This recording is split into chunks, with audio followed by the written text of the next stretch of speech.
చిత్తూరు జిల్లా నగిరి పట్టణం 8వ వార్డుకు సంబంధించినటువంటి ఎస్టీలు అంటే ఎరుకల కులాల వారు గత 30 సంవత్సరాలుగా అందరూ కూడా గుడిసెలు వేసుకొని అక్కడ కాపురాలు ఉన్నారు. ఏ ప్రభుత్వం వచ్చినా ఈ 30 సంవత్సరాలుగా ఏ ప్రభుత్వం వచ్చినా కూడా ఎస్టీలు పట్టించుకునే పాపాన పోలా. అందుకోసమే ఈరోజు జిల్లా కలెక్టర్ దగ్గరికి రావడం జరిగింది. జిల్లా కలెక్టర్ గారు ఈ ఎస్టీలకు గుర్తించి అక్కడ 30 సంవత్సరాలుగా కాపురాలు ఉండి గుడిసెలు వేసుకున్నటువంటి వారికి ఇండ్ల పట్టాలు మంజూరు చేయాలని ఏదైతే రాష్ట్ర ప్రభుత్వం చెప్తోంది వాళ్ళకి పక్కా బిల్డింగ్లు నిర్మించాలని ఇండ్లు వాళ్ళే ప్రభుత్వమే కట్టించాలా. వాళ్ళు ఎరుకులోళ్ళు ఎస్టీలు వాళ్ళ దగ్గర డబ్బు లేదు, కూలీనాలు చేసుకుంటే తప్ప వాళ్ళకు బువ్వ గడవదు కడుపుకు. కాబట్టి అలాంటి ఎస్టీ కులానికి ప్రభుత్వమే ఇండ్లు నిర్మించాలా, పక్కా ఇండ్లు కట్టించాలా.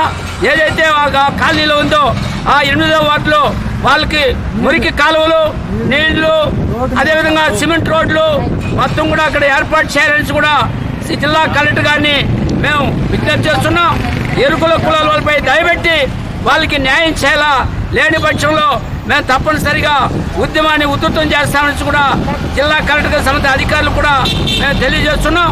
ఇప్పటికైనా జిల్లా కలెక్టర్ గారు వాళ్ళకి న్యాయం చేయాలని కూడా మరి ఒక్కసారి ఎరుకుల వాళ్ళ తరపున, ఎస్టీ వాళ్ళ తరపున ఈ 8వ వార్డు భారత కమ్యూనిస్ట్ పార్టీ సిపిఐగా మేము డిమాండ్ చేస్తున్నాం. కీలపట్టు ఈ 30 సంవత్సరాలుగా ఉన్నాం సార్. 60 ఏళ్ళు దాకా ఉన్నాయి సార్. మాకు 60 ఏళ్ళకి కనీసం 300 మంది ఉంటారు పిల్ల జిల్లా మొత్తం మంది.